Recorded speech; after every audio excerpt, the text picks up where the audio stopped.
Welcome back to the channel. Today we're diving into the topic caffeine. It's one of the most widely consumed substances on Earth. Found in coffee, tea, chocolate, soda, and energy drinks, it's part of the daily routine for billions of people around the world. We rely on it to wake us up, keep us going, and help us stay focused.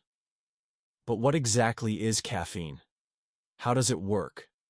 And what happens to our bodies when we consume it regularly? Let's take a closer look. Caffeine is a natural stimulant.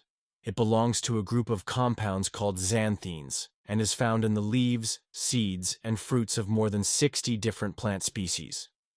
When we consume caffeine, it's absorbed into the bloodstream and travels to the brain, where it performs its most well-known job, blocking the action of a neurotransmitter called adenosine.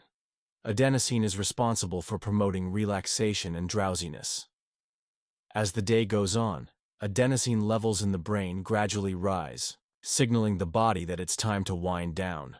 But caffeine hijacks this system. It fits neatly into the brain's adenosine receptors, preventing them from activating. The result? A temporary feeling of alertness, wakefulness, and energy. That's why your morning cup of coffee can feel like a magic potion. You feel sharper, more awake, more prepared to face the day. And in moderation, that's not a bad thing. In fact, caffeine has some real benefits. It can improve cognitive function, boost reaction time, and enhance memory, especially in the short term. Athletes often use it to improve physical performance, as it helps mobilize fatty acids from fat tissues and increases adrenaline levels, giving a temporary edge in endurance and strength.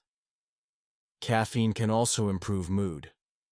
It increases the production of dopamine, the brain's feel-good neurotransmitter, which can make you feel more motivated and positive.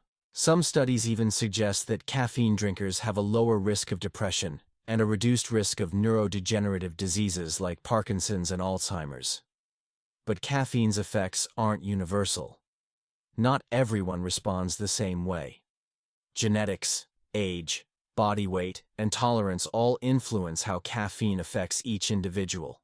For some, a small amount can bring focus and energy.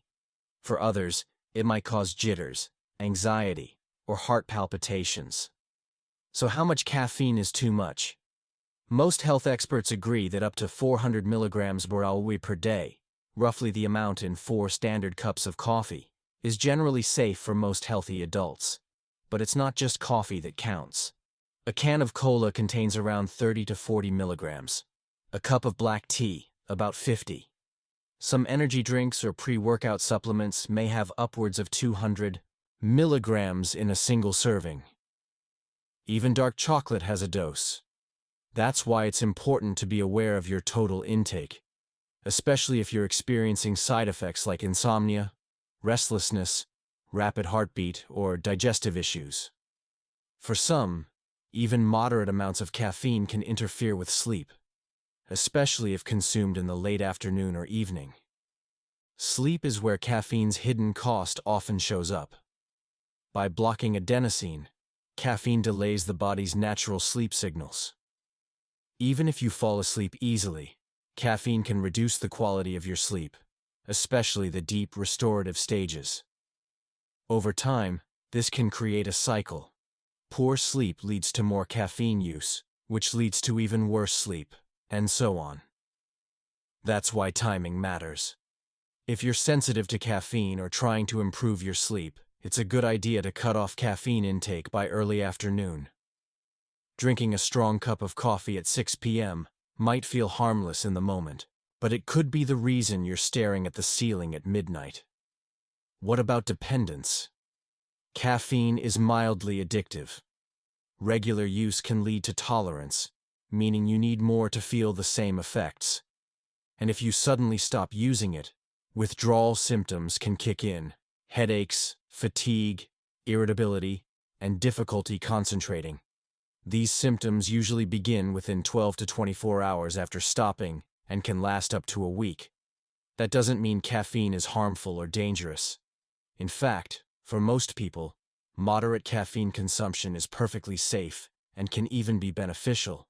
It becomes a problem only when it's consumed in excess, used to mask deeper issues like chronic sleep deprivation, or relied on to get through every hour of the day. So how do we use caffeine wisely? First, be mindful of how much you're consuming and when.